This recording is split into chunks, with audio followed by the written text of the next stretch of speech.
If you want to succeed as a freelancer in the long run, you need to keep clients coming in consistently. So that way, you're not stressing out about money every month. Here's 5 ways to make that happen.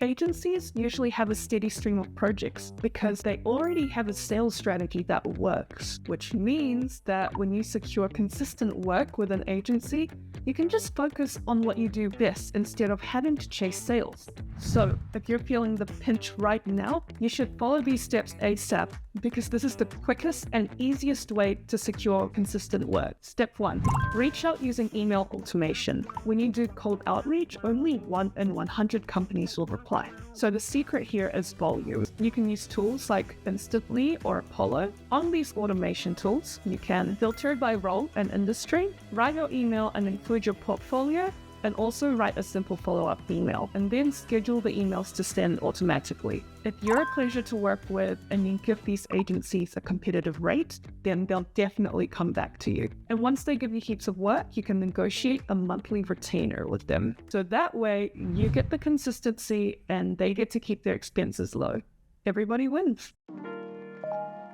Number 2, offer a retainer service. One-off projects are great, but they don't guarantee you income the next month. A retainer service is the surest way to secure consistent income because it allows you to charge clients monthly for an ongoing task. Think about what services naturally extend from what you're already offering. For example, as a web designer, I could offer SEO, website maintenance, monthly graphics design services. If you can't provide the service yourself, then find someone who can. Look within your network or start networking to find a reliable partner. You can even outsource the work to an overseas team, like for example, in the Philippines. You can either white label your partner and add a markup to their monthly fee, or you can refer them directly and just take a cut of their monthly fee. Choose whatever benefits both of you.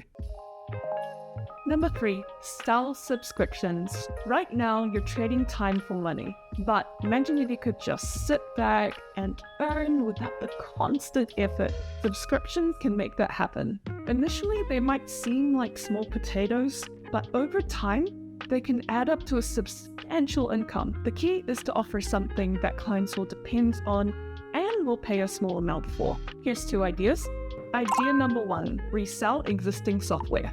For example, as a web designer, I would get a hosting plan that supports multiple websites and then charge my web designer clients a smaller monthly fee than if they had bought it themselves. But over time, as you gain more clients, the initial costs will be covered and you get to make a profit out of it. You could also join affiliate marketing program. And nope, you don't need to be an influencer to do this. Think about the subscriptions you need to provide your service. For example, as a web designer, I need Webflow to create my website. So I would join the Webflow affiliate program. You'll get a link that your clients can purchase their subscriptions through. So each time one of them signs up with your link, you'll earn a monthly commission.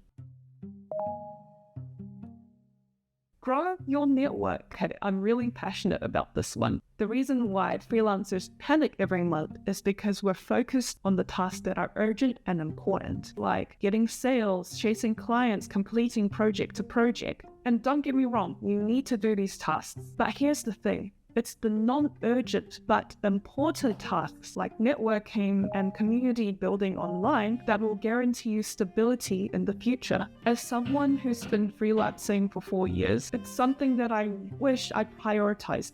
Here's 3 things you can do to grow your network. Number 1, build trust by providing value on social media. Share helpful tutorials, templates, provide advice. This makes you discoverable and it builds trust. Number 2, attend networking events. Go to events and every time you meet a new person, add them on social media. So this way, when they need a freelancer, they'll think of you. And number 3, reach out to competitors. It's better to have allies than rivals. When you need help, you can call on them, and when they need help, they'll call on you. Chasing projects can make it really hard to set time for networking, but think of it as planting a seed. You might not see immediate results, but over time, it'll grow into a strong tree. Now, you know how to get consistent clients, so Watch this video to learn how to manage clients and how to divide up your time wisely as a freelancer. It'll help you keep your clients happy and maintain a steady pace so you can set yourself up for long-term success. Let me know your thoughts in the comments below, and as always, I'll see you next week.